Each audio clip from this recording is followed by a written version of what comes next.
Bien, nos adentramos en las noticias y como todos los miércoles, Natalia Motil, ¿qué tal? ¿Cómo te va? Muy bien, buen día a todos los que nos escuchan y a todo el equipo de Yugo Libertad. Buen día, Natalia. Bueno, vamos a empezar con la información. Eh, Recordarás el lío que hubo con este gran corte de energía eléctrica, donde dejó prácticamente a toda la República sin luz. Eh, Hay empresas distribuidoras que están ganando un promedio de 8.000 millones de dólares por año.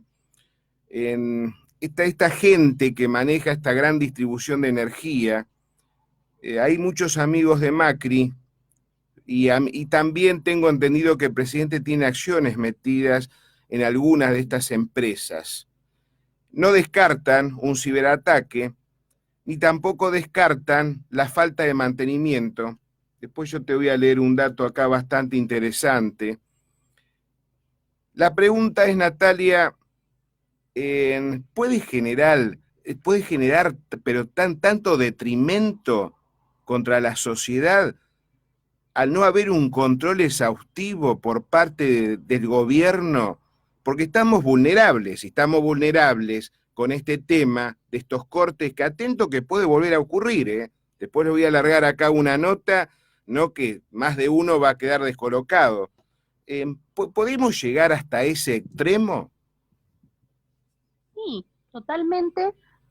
Y primero que hay que remarcar que ninguna empresa debería estar relacionada, ninguna empresa privada debería estar relacionada con el Estado. Y lo que estamos viendo en estos momentos es que hay intereses contrapuestos, porque digamos, o sea, el Estado debería ser lo más objetivo siguiendo la lógica de que aquellos países con mayores libertades económicas, en todo sentido, son los que tienen mayor prosperidad, mayor riqueza. El Estado no debería estar involucrado en ninguno de los asuntos del sector privado. ¿Por qué? Porque lo que tiene que hacer el sector ese en cuestión es ser competitivo y todos tenés interés, vamos a convenir como Estado que le suceda algo a este sector, más allá del servicio que les brinde o de la contraprestación que les brinde al resto de la sociedad. Entonces, ¿quién termina perdiendo en caso de que no cumpla las condiciones necesarias en un mercado de competencia? La gente, o sea, sabemos que cuando hay intervención y cuando hay mucho lobby en la sociedad, los que terminan perjudicando son los consumidores, los individuos, o sea, el individuo, el consumidor deja de ser soberano en este tipo de sociedades. Ahora, pues bien, hubo un corte justo el día más, enfocamos en el día domingo, que fue el Día del Padre, hubo un corte masivo del. ¿Qué es lo que pasaba? Que muchos comercios vieron caer sus ventas. Nosotros sabemos que cuando hay una especie de día marketinero, como el Día de la Madre, el Día del Padre, qué sé yo, los shopping son los que presentan esos días mayores ventas, shopping, supermercados. ¿Por qué? Porque la gente en general te rebajan un poco, hacen una promoción, qué sé yo, los que están a último momento van y compran ese mismo día. O inclusive le dicen al papá, mira, vamos al shopping a comprar esto, a comprarte el regalo. Entonces las ventas justo de ese día aumentan. Ahora, con este apagón estaba todo cerrado, era casi imposible vender, no andaban las máquinas. ¿Qué es lo que pasó? Justo la pérdida de este día, o sea, no vemos en ningún medio de comunicación hablar de esto, y es importante, porque digamos, estamos en una economía o en un mes económico en donde de recesión, y cada día que podría ser impulsar un poquito las ventas, la verdad habría que protegerlo ese día, y no es lo que sucedió, porque la verdad el apagón fue en detrimento, sobre todo para el comercio minorista, espectacularmente. Ni que hablar a todos aquellos que, porque hasta el día de hoy creo que, o hasta ayer, había 30.000 damnificados todavía.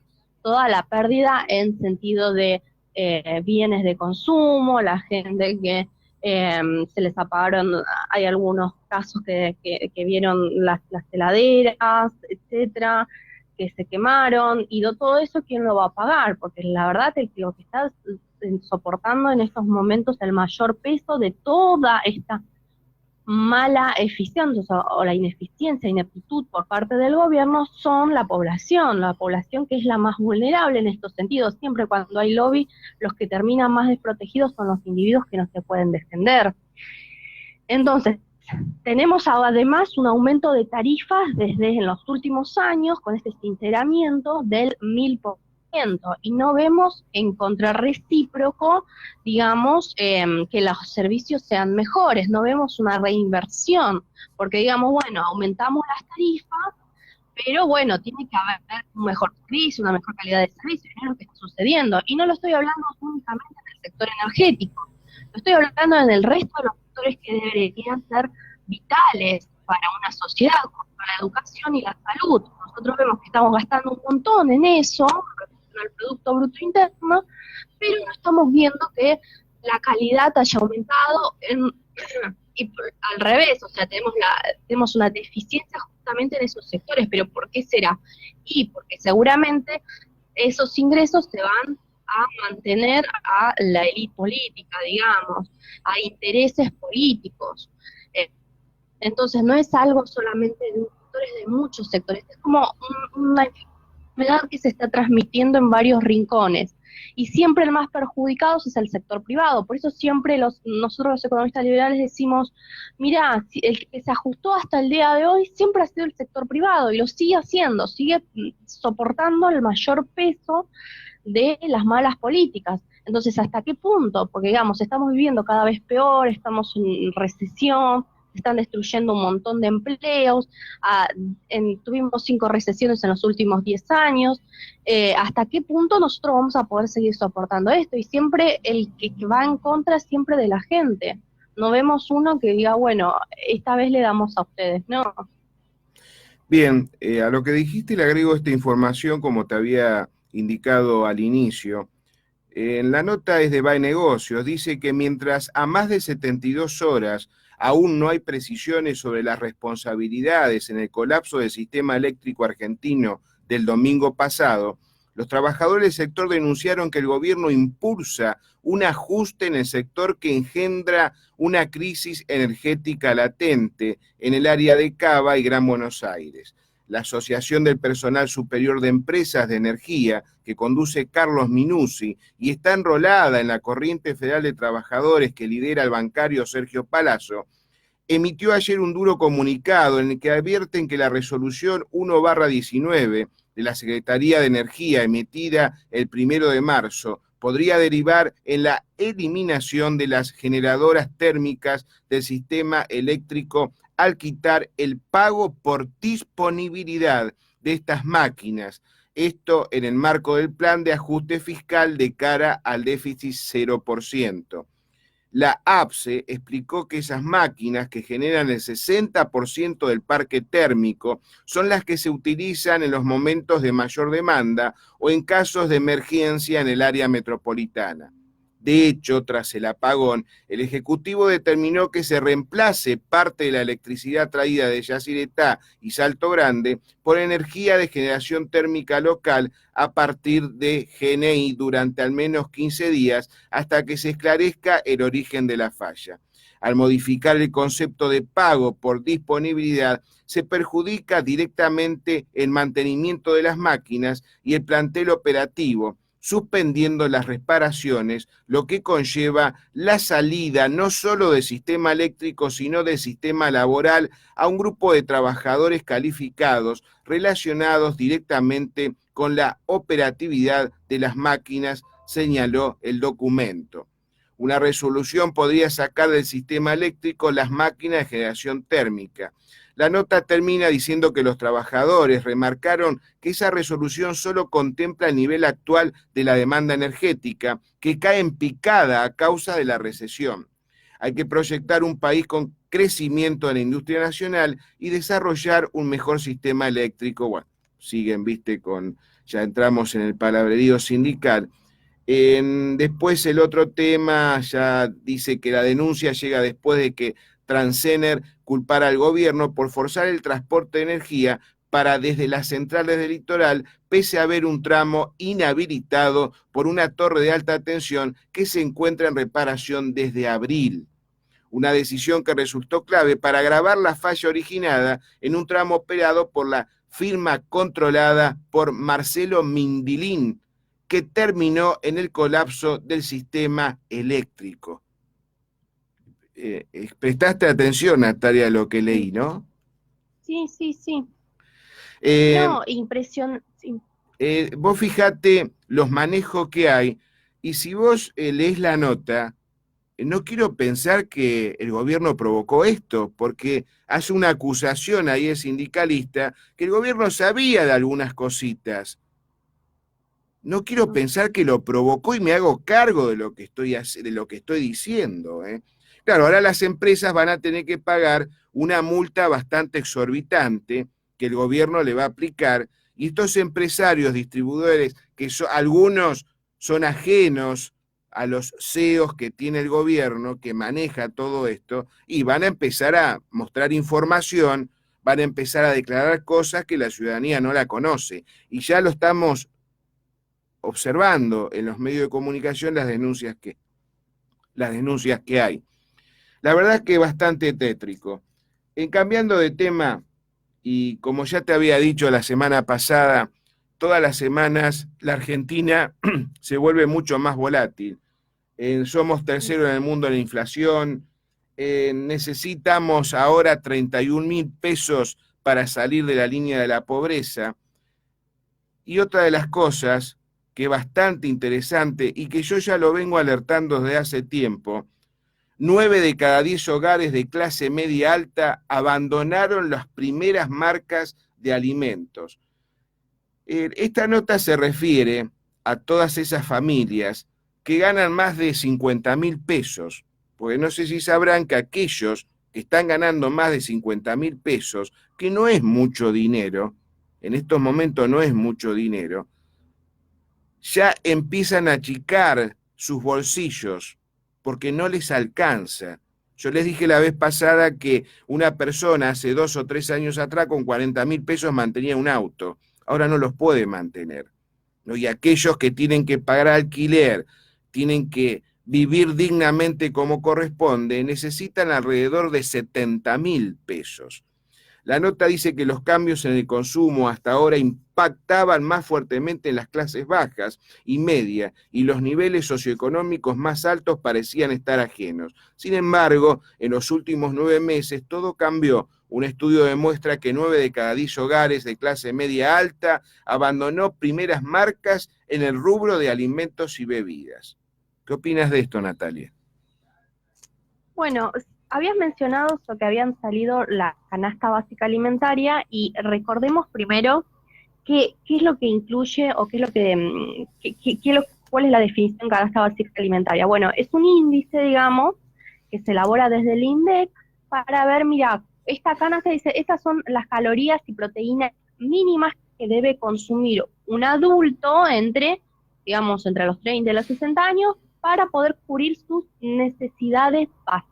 Entonces, esto es lo que tenemos que consumir para decir no somos pobres, o estamos satisfaciendo nuestras necesidades más primarias, más esenciales para poder sobrevivir. Después tenés la canasta básica total, que es la que se incluye en algunos servicios no alimentarios, como la de los celulares. Entonces, vamos a ver un poco los números. Según esta canasta básica total, un hogar, porque analizan 3 tipos de niveles de hogares, o sea, un hogar en el que las 3 individuos que lo componen son adultos mayores, después un hogar 2, que lo determinan que son 2 adultos y 2 niños, y sería una familia tipo, y un hogar 3 con la madre y el padre, y 3 chicos. Entonces, en el hogar 1, la canasta básica total es de 24. ¿Cuánto vos deberías, o sea, ganar para poder satisfacer esta canasta básica, que es la esencial nada más? Es la 24.152 pesos. Hogar tipo 1, digamos, 3 integraciones, es el que todos trabajan. los ingresos de este hogar. Después la canasta básica alimentaria debería ser de 9.622 pesos. Ok.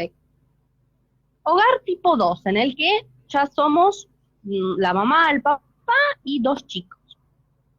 La canasta básica total, que incluye algunos servicios, como habíamos dicho, 30.337 pesos. Mientras que la canasta básica alimentaria sería 12.000 por ahí, 12.000 pesos. Bien, hogar 3, en el que son 5 integrantes, 2 adultos mayores y 3 chicos. 31.908 pesos. Con una canasta básica alimentaria de 12.712 pesos. Ahora bien, empecé a estudiar a ver cuáles eran, digamos, cuánto es el porcentaje de la población que podía acceder a esta canasta básica. Y bueno, algunos números, la verdad es que me dejaron bastante sorprendida. No tan sorprendida porque ya lo sabía, pero bueno, la verdad fue fenomenal lo que vimos. 90% de la población no puede acceder o no es lo que gana, no llega para ganar, para cubrir la canasta básica total. ¿Por qué? Porque solamente el último decil, que digamos, o sea, se divide, digamos, toda la población se divide en 10, para analizarlo, se dividen en 10 deciles, o sea, por ingresos, por niveles de ingresos. Entonces, dice, bueno, en este tramo la gente que gana desde 200 pesos hasta 4.000 pesos están en el decil más pobre. Y después van hasta los que ganan los mayores ingresos, que van más o menos desde los 30.000 pesos hasta los 700.000 pesos. Es el decil más alto. Bueno, únicamente los que se encuentran en el decil más alto, que solamente son el 10% de la población, son los que ganan para poder acceder a esta canasta básica, que es esencial, o sea, para satisfacer las necesidades más primarias. Entonces es el 90% que no puede acceder a ello. Entonces, si nosotros estamos considerando un hogar en el que la mamá en estos momentos no puede, ya sea porque la verdad el mercado laboral está muy mal, o se queda en casa y el otro va a trabajar y tiene que cuidar a los 2 chicos, y ya no, los servicios que son considerados por la canasta básica total no incluyen, por ejemplo, pagarle la educación, una educación privada a los chicos, o sea, es lo más básico, la educación pública, y no pueden acceder a ello, o sea, un individuo solo trabajando en la familia no puede, claro, es muy probable que no gane por arriba de los 30.000 pesos, entonces esa familia, lógicamente, no estaría satisfaciendo sus necesidades básicas primarias. Entonces, solamente con su fuente de ingresos es muy poco probable. A ver, si nosotros estamos en el decil, en el 10º decil, somos los más privilegiados, pero existe un 90% de la población que no. Entonces, y ojo, nosotros estamos considerando ese 90% de los que ganan ingresos, porque que no gana de la población, que no está ganando en estos momentos un ingreso por asalariado, tampoco estaría siendo considerada en esta situación. Entonces se nos incrementa más el porcentaje de población que no estaría llegando para cubrir sus necesidades proteicas y calóricas, que debería ser, según las Naciones, digamos, Unidas, debería ser un derecho ya en estos momentos poder cubrir eso. Y imaginamos a los chicos, porque si estamos considerando hogares en los que los chicos son menores de edad y deben acceder tipo a un vaso de leche, etcétera, la verdad es que es bastante crítica esta situación, ¿no? Y entonces me estaba también fijando, digamos, porque esto que se haya incrementado tanto la canasta básica, porque salieron los últimos datos, y se incrementó en relación al mes anterior un 2%, de variación, o cada vez más, es para poder acceder a esa canasta básica, y los ingresos están subiendo por la escalera muy lentamente, entonces no podemos acceder a ello. Entonces me estaba fijando, digo, ¿por qué la Argentina tiene una inflación? Porque esto está relacionado con la inflación, porque tenemos una inflación tan alta. Y bueno, siempre fue así y no, porque ahora nos encontramos entre los países, según 2010, entre los últimos datos de 2019, nos encontramos terceros con la inflación más alta. Primero viene Venezuela y después Zimbabue. Siempre fue así, no.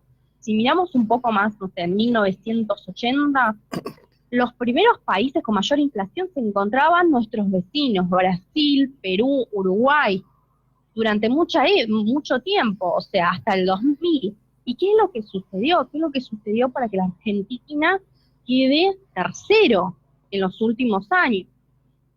Y estamos hablando de una inflación altísima, mientras en el resto del mundo ya está prácticamente erradicada, porque recordemos que en países como potencias como China, Gran Bretaña, Alemania, Japón y hablar ya tienen deflación, tienen una inflación anual cercana al 2,3%, 1,9, 1,3, 0,2, o sea, allí llegando casi, ya no tienen prácticamente inflación, y la Argentina en estos momentos está con una inflación casi llegando al 60% anual, es una completa locura. ¿Y qué es lo que está sucediendo? ¿Por qué es el origen de la inflación?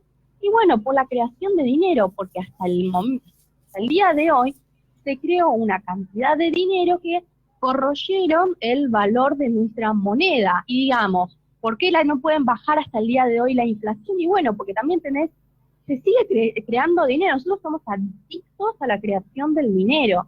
O sea, con la LELIQ, las tasas de interés, es la nueva creación del dinero. O sea, en algún momento es una inyección de pesos en la economía que te van a correr contra el valor de tu moneda, se va a disparar el dólar y vas a tener un proceso inflacionario, una aceleración inflacionaria todavía aún mayor. Entonces, no es que la Argentina, digamos, llegamos a este pico y lo estamos en el largo plazo, como ya no están emitiendo, en el largo plazo la va a estar, se va a observar una desaceleración. No, la verdad es que vamos a ver mucha más volatilidad y lo vamos a ver porque el único que están controlando en estos momentos es la creación, o sea, el M0, digamos, la creación de billetes y monedas, pero el resto de los agregados monetarios no lo están considerando, como son las tasas de interés, que son las tasas de interés, el 60% vos en algún momento la vas a tener que pagar, y eso es lo que te hace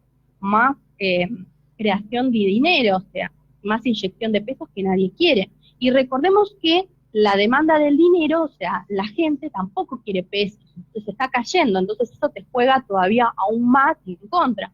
¿Y por qué siempre digo que, bueno, el Estado al fin de cuentas es el culpable de la inflación? Bueno, primero porque imprimen para poder mantener el gasto público, inclusive que masa de ley que tenemos es para poder mantener el gasto público. Entonces, hay un gasto público que no lo quieren bajar.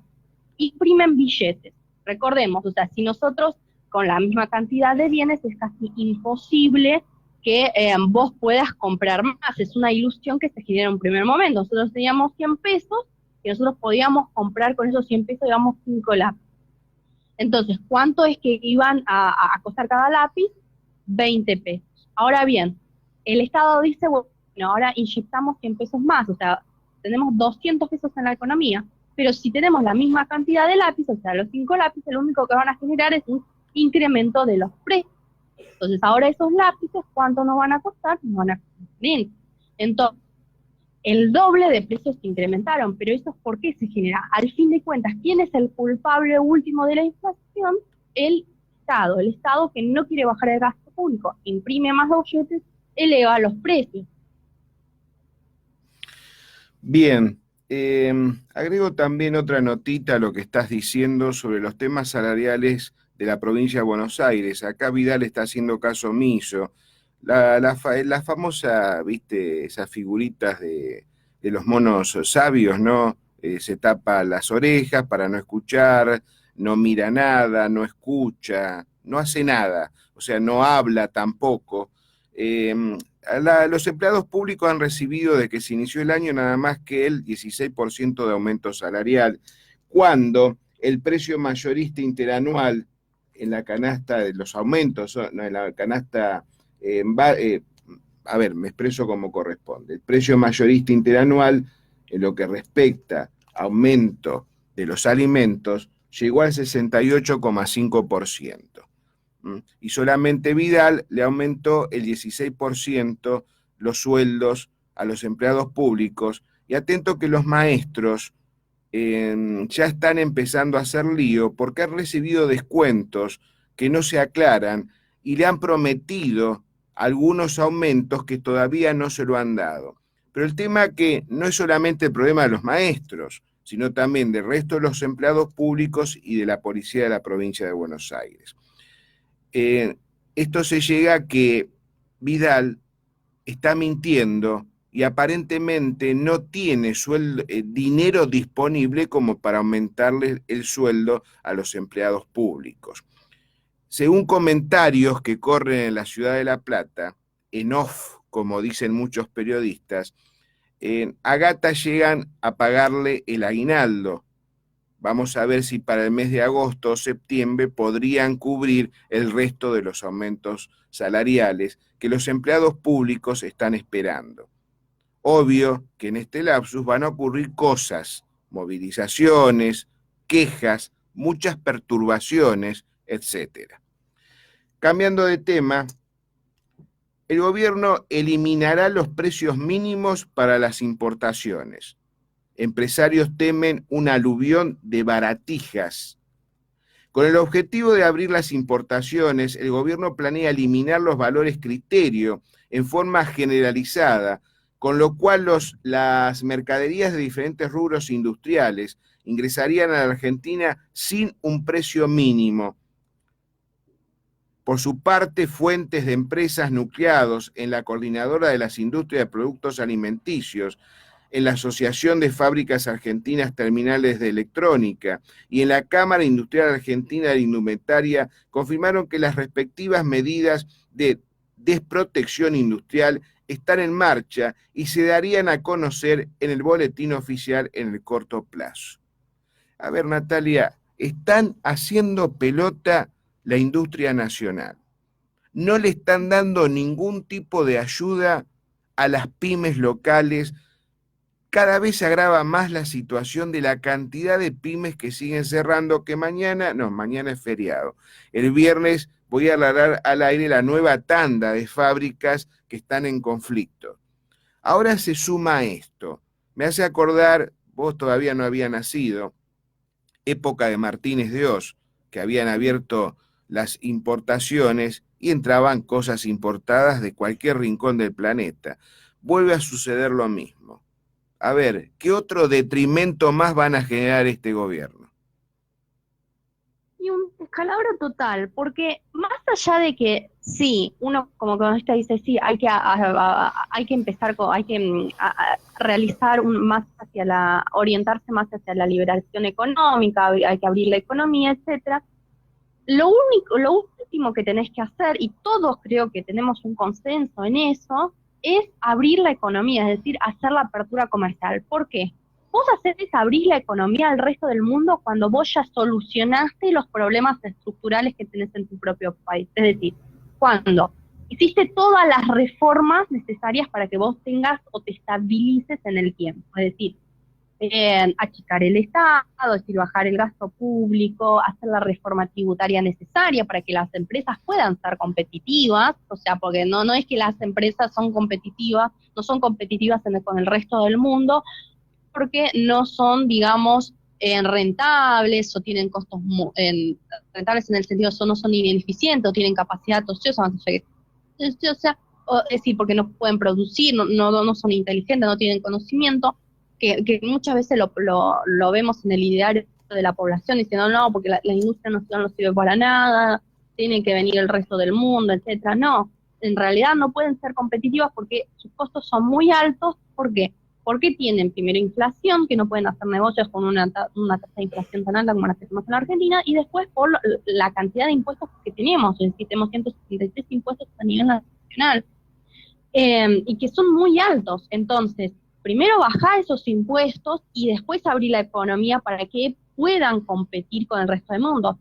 Y luego tenés las tasas de interés, porque digamos, la única política que tiene este gobierno es tratar de sostener el dólar o el mercado cambiario durante este año que es electoral, para poder llegar a las elecciones o una reelección. Pero ¿qué es lo que te sucede? Esa política conlleva que las tasas de interés sean muy altas. Entonces, todas aquellas, y sobre todo la situación de las pymes, aquellas que tienen que buscar financiamiento no lo pueden conseguir porque las tasas son altísimas. Entonces, tenés que hacer eso. Después tenés que hacer, obviamente, las reformas educativas, con el sistema previsional, digamos, que está totalmente quebrado, el mercado laboral, que está un poquito más flexible, porque con este tipo de regulaciones, la verdad, ni conviene contratar a nadie, es una tasa alta de desempleo, o sea, tratar de solucionar todos estos temas y después decir, bueno, sí, ahora sí me abro al mundo, o sea, ahora sí me liberalizo. No, porque si vos haces primero eso, o sea, empezás por el final y no empezás por el principio, lo único que vas a hacer es agravar más el problema, o sea, va a caer más en la recesión. Y todas con esta idea de que el consumo puede incrementar el crecimiento económico. ¿Por qué te están bajando los aranceles a estas baratillas, a este importación? Y bueno, porque la gente quiere, o quieren que la gente consuma más, pero ¿cómo la gente va a querer consumir más si no tiene ni siquiera un empleo? Si se están destruyendo cada vez más empleos. O sea, ¿cómo va a poder obtener ese ingreso a fin de mes para poder comprar eso? Es casi imposible. Entonces, están aún más agravando la recesión. Lo mismo sucede cuando intentan controlar, por ejemplo, la inflación, que implementa precios congelados. ¿Qué es lo que hacen? Hacen que las rentabilidades de las empresas caigan aún más y las empresas o tengan que cerrar o tengan que despedir empleados. Entonces, lo que están haciendo es agravando aún más la situación. O sea, todas estas políticas, que son políticas que ya se llevaron desde siempre en la Argentina, desde el año, digamos, cuando se implementó el proteccionismo acá en nuestro país, a partir de los años 30, con mayor o menor medida. Después hubo algunas políticas de decir, bueno, miramos al mundo, más apertura comercial, lo único que generaron es más descalabros en toda la economía. Entonces, la apertura comercial es lo último que tenés que hacer en todas las reformas que necesita nuestro país. Primero, solucionar los problemas internos. Sí, no quedan dudas, ¿no? Mediocres, ineptos, igual a destructivos. Eso es lo que está pasando. Y no solamente este gobierno, sino ya los anteriores. Si no, no estaríamos sufriendo las instancias que estamos viendo. Cambiando de tema, haciendo un giro de 180 grados, me gustaría que opines sobre estos 200.000 pesos de subsidio que le están dando a la familia Maldonado. Tal vez es para callar, ¿no? Ese chico que se ahogó en el río, en el sur, cuando hubo un conflicto ahí con gendarmería, ¿recuerdan? ¿Vos por qué crees que el gobierno está dilapidando dinero en eso? Bueno, porque ahí hay un tema, o sea, hay mucha presión social, digamos, en el sentido de, está muy intervenida, muy popularizada la seguridad nacional, y digamos que cuando fue el tema de Maldonado hubo muchos scratches a la policía, o sea, automáticamente pusieron al enemigo a aquellos que nos protegen la vida por nosotros, digamos, todos los días. Entonces los pusieron siempre en el pedestal de los malos. ¿Pero por qué? Porque algunos grupos de intereses, de la izquierda más populistas, lo único que les interesaba es, bueno, decir, este gobierno socialista es malo, digamos, este gobierno neoliberal de derecha. Entonces se crea un ideario populista de decir, bueno, sí, el culpable en realidad, cuando en el resto de los países, o sea, esas personas son las que nos defienden, digamos, siempre, digamos, la ley está con ellos, digamos, en la Argentina sucede totalmente lo contrario, o sea, estamos del otro lado de la cancha. Entonces terminan protegiendo al criminal y no a los que nos defienden, ¿no? O nos protegen contra este criminal. Y eso es lo que sucedió. Y con Maldonado sí, se creó ese ideario de que terminó siendo un héroe, cuando después las evidencias realmente corroboraron que se ahogó por cuenta propia, digamos, 200 a la familia le van a dar en estos momentos a la familia damnificada. Entonces es más en el sentido de, bueno, digo, le doy la razón que al final el culpable fuimos nosotros en algún sentido. Y no es así, o sea, porque digamos que ahora le vamos a dar a todas las personas que tienen un accidente por la calle, le vamos a dar un subsidio, o sea, ¿dónde está la responsabilidad de las decisiones de nuestros actos? ¿Qué imagen o qué señal le estamos dando? ¿Por qué encima a las familias le tienen que pagar eso? Es decir, o sea, otra vez, nuevamente, terminamos subsidiando casos que son totalmente inéditos. Sí, puede ser para callar, en el sentido para que no sigan con esta movilidad de Santiago Maldonado, sí, puede ser, que la verdad lo están poniendo en un pedestal que no era. Entonces, sí, se crean caudillos en la imagen popular y en la historia queda como eran, terminan siendo héroes. Y todas estas políticas lo único que hacen es revivirlos como héroes. Y no es así. Entonces, la verdad que estoy muy en desacuerdo. Bien, no quedan dudas que el gobierno de Macri es populista. No quedan dudas que dentro del riñón del gobierno de Macri hay gente que piensa como el socialismo siglo XXI. Para actuar de la manera que actúa, estoy esperando que el gobierno meta mano en esas pensiones especiales por invalidez, que nuestro amigo Roberto Kachanowski viene haciendo un trabajo bastante exhaustivo de la cantidad de personas que están cobrando estas pensiones por invalidez y que no se la merecen, ¿no?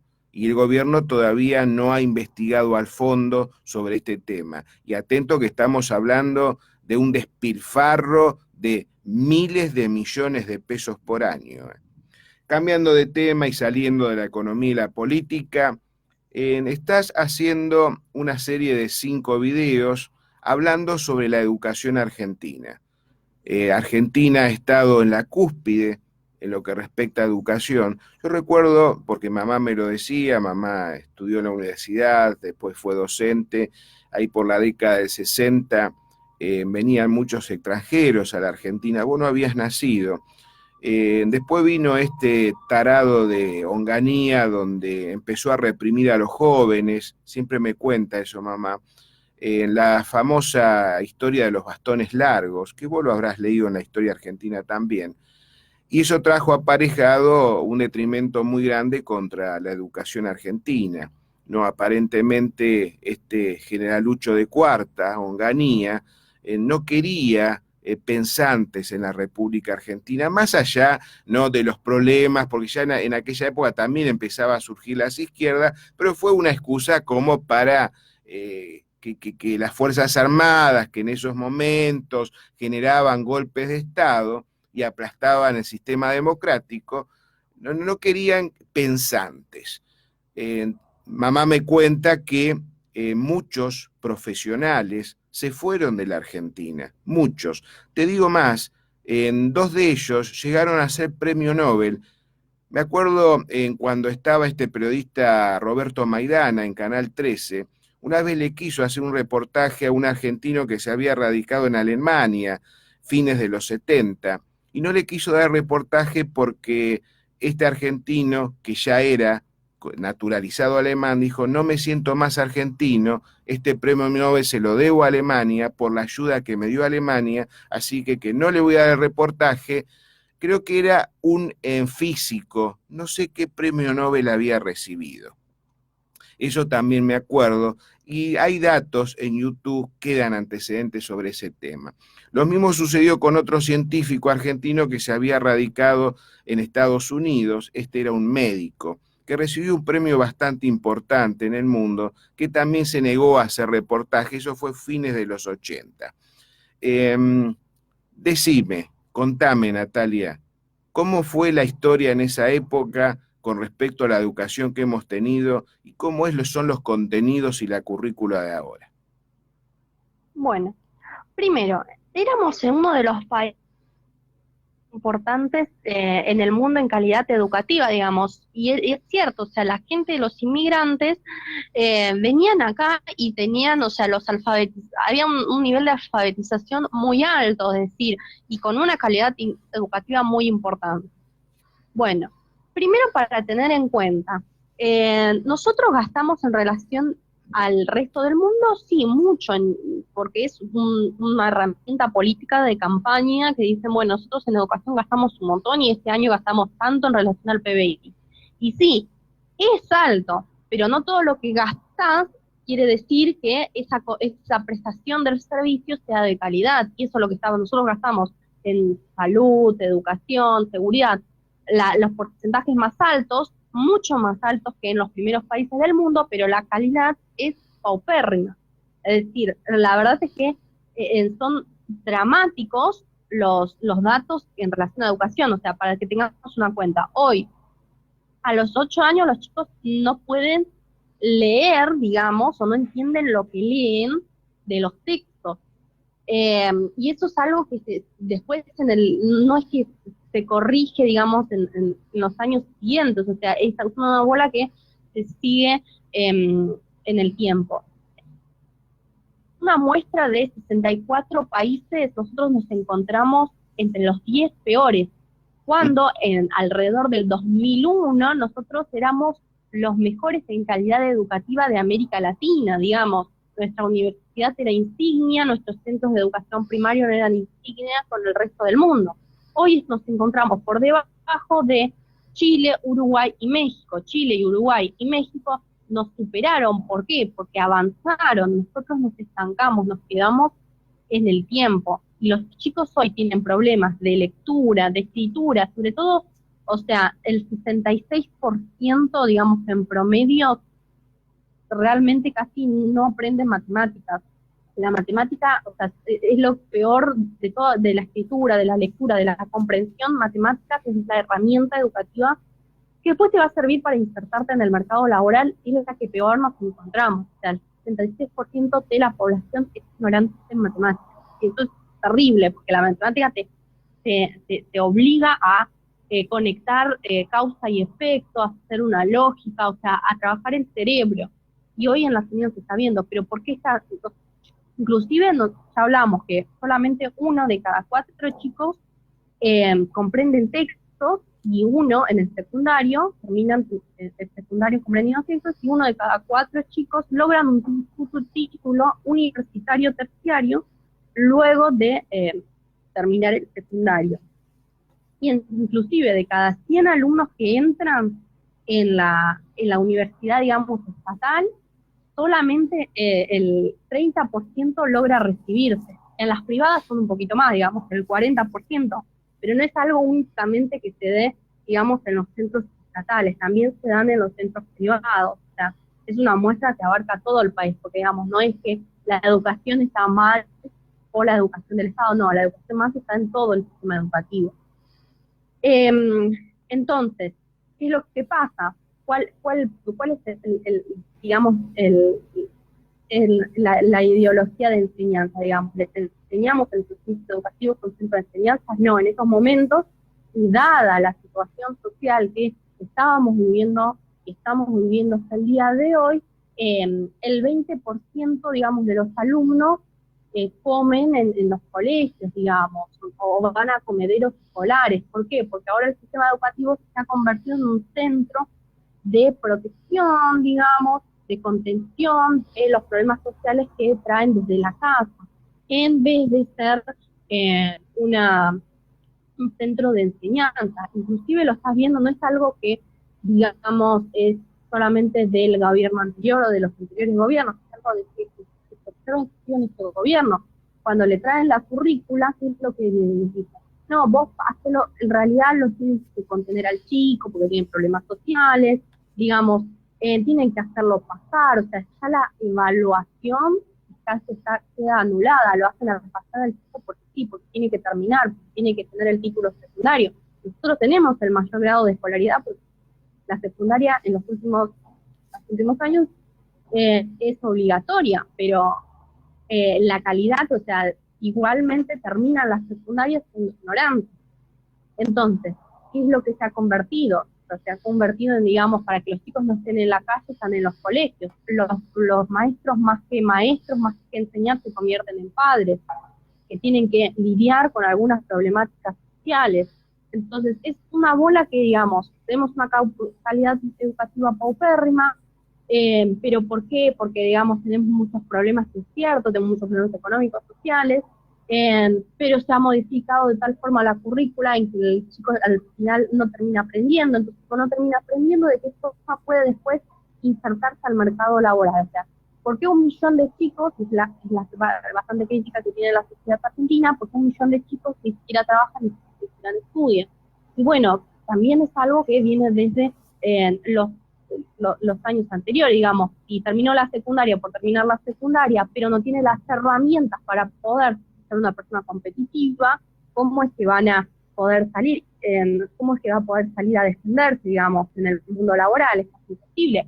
Digamos, y es por culpa de la pobreza, no, porque en muchos países que hubo se registraron altas tasas de pobreza, lo cierto es que las reformas educativas, que estaban más orientadas a, bueno, digamos que los chicos sean competitivos, realmente pongamos el foco en que aprendan, que haya evaluaciones constantes, que cuando terminen el primario los mejores alumnos puedan conseguir colegios, puedan tener prioridad en materias, etcétera. Todas aquellas reformas educativas que elevaron la calidad educativa de las personas, adquirieron mayor conocimiento, digamos, fueron las que ahora se encuentran en los primeros rankings del mundo, y eran países como por ejemplo Singapur, que eran países realmente muy pobres. Entonces, nosotros no somos tan pobres, no estamos tan mal, digamos, para no hacer foco en la educación. El tema es que para hacer foco en la educación vos tenés que hacer toda una reforma educativa, y este sistema educativo lo único que se tiene es reproducir a lo largo del tiempo gente cada vez más inmigrante, o sea, que no quieren gente pensante. Entonces, tenemos que hacer, si realmente queremos progresar en el futuro, poder insertarnos de manera competitiva en el resto del mundo, que ya no se nos suben cerebros, digamos, que no vayan a estudiar al exterior, sean genios en el exterior y a la Argentina no queda nada, digamos, lo que necesitamos es una reforma educativa integral, o sea, que priorice la educación por sobre los problemas sociales. Muy interesante, ¿eh? La verdad que muy interesante. Muy interesante y muy caótico para el futuro que vamos a tener, o para lo que se avisora. Además, tengo información de que ya hay analfabetos en la República Argentina, porque hay muchos chicos, especialmente en el interior, que no llegan a terminar la escuela primaria tampoco, ¿eh? En el siglo XXI ya se está hablando de analfabetos en la República Argentina. Bien, Natalia, como siempre, ha sido un gusto. Vamos a un corte, no cortes, que ahora me despido en línea privada. Un saludo.